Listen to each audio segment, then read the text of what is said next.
আমি কালকা দিন বইরা না খেয়ে রয়েছি, ভাত খাইতারি না, পানি ঘর। খাবার কি পাইছেন নি? খাইছি দোয়া করছেন। এই দোয়া আর ভালোবাসা নিয়ে বেঁচে থাকাটাই হচ্ছে সার্থক।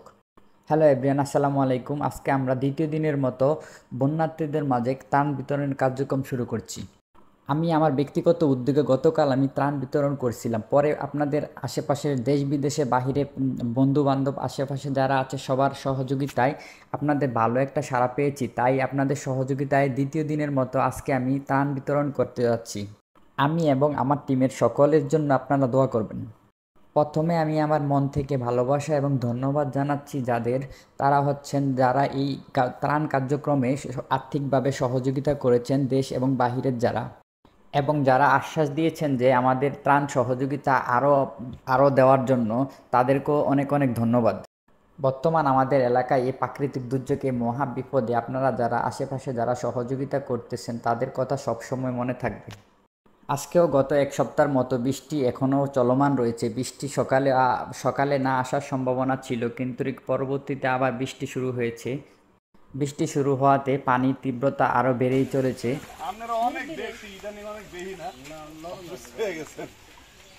ঠিক আছে,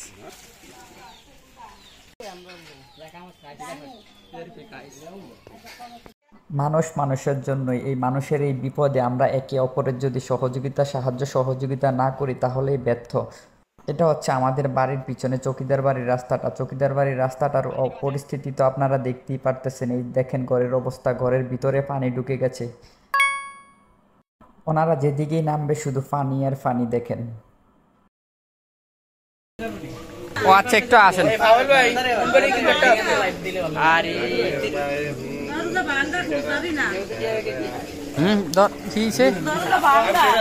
ও আচ্ছা আচ্ছা,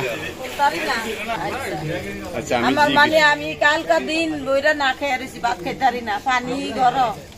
এরপরে দিয়া অগবাইতেন দুটো ভাত রান্ধে আনছি, কালকে খাইছি। আজকে বোতলায় গুয়াস খাইতারি না ভাত।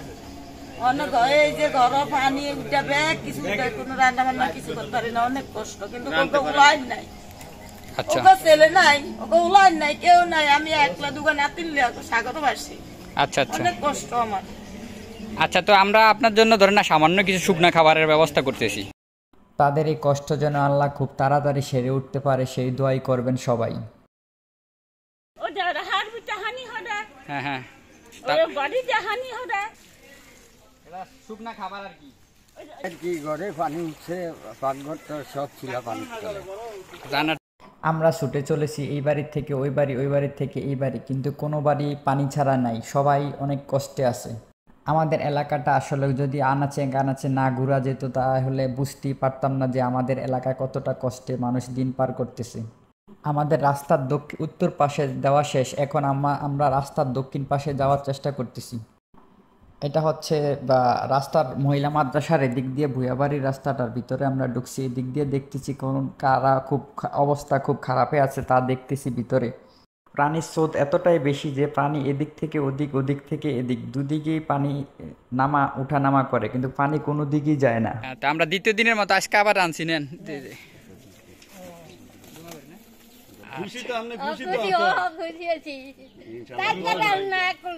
যারা স্বেচ্ছায় কাজ করতে আছে তাদের জন্য একটু দোয়া করেন, যাতে আগামীতে আরো সুন্দরভাবে কাজ করতে পারে। নিয়ে আসছি। ঠিক আছে, আসসালামু আলাইকুম। রান্না করে যে খাবে সে খাওয়ার মতো কোনো পরিস্থিতি নেই, চুলার ভিতরে পানি।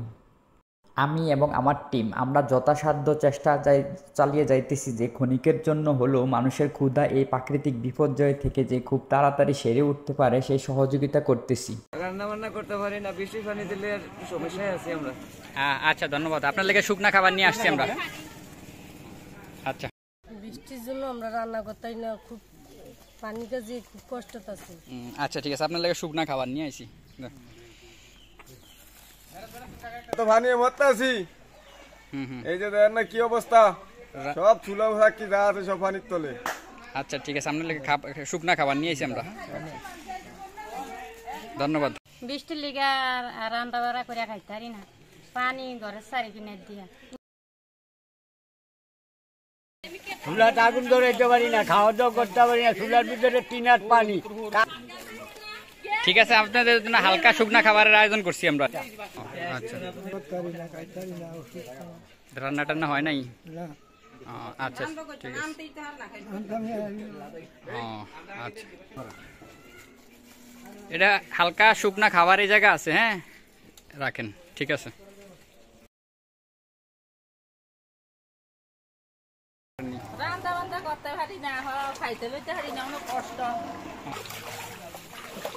ঠিক আছে নইন, এই ত্রাণ বিতরণ করে কি কেমন লাগতেছে? খুবই ভালো লাগতেছে, ইনশাল্লাহ সামনের দিকে অনেক ভালো কিছু করবো, সবসময় আপনাদের সাথে থাকবো। ওকে, তাহলে আজকে আসলে আমাদের মাঝে এই ত্রাণ, এই কষ্টসাধ্য ত্রাণ বিতরণ করে কি কেমন লাগতেছে? সত্যি কথা বলতে কি, সর্বসাধারণের উদ্দেশ্যে বলতেছি যে ত্রাণ সাধারণত মানুষের একটা অগ্রাধিকার, আর এই জিনিসটা যারা স্বেচ্ছায় কাজ করবে মনের দিক দিয়ে আল্লাহর কাছ থেকে অনেক ভালো থাকবে। আসেন আমরা সবাই সবার অবস্থান থেকে এই দোয়াই করি যাতে আমাদের এই আল্লাহ এই প্রাকৃতিক দুর্যোগ থেকে খুব তাড়াতাড়ি সেরে উঠতে পারি। আমরা চলে আসলাম একেবারে ভিডিও শেষ পর্যায়ে। আর হ্যাঁ, আরেকটি কথা আপনাদের বলতে ভুলে গেছি, আমার এই ভিডিওটি আপনারা বেশি বেশি করে শেয়ার করে দিবেন, যে এলাকার বন্যা পরিস্থিতির আপডেট বাহিরে যারা আছি, আমরা ঢাকা বা বাহিরে যারা আছি সবাই সর্বশেষ অবস্থান দেখতে পারে। আর আমার এই ফেসবুক পেজটি যারা এখনও ফলো দেননি, ফলো দিয়ে সাথেই থাকুন। দেখা হবে নতুন কোনো এলাকায় বন্যা পরিস্থিতি নিয়ে, সে পর্যন্ত সবাই ভালো থাকবেন, সুস্থ থাকবেন। আল্লাহ হাফেজ।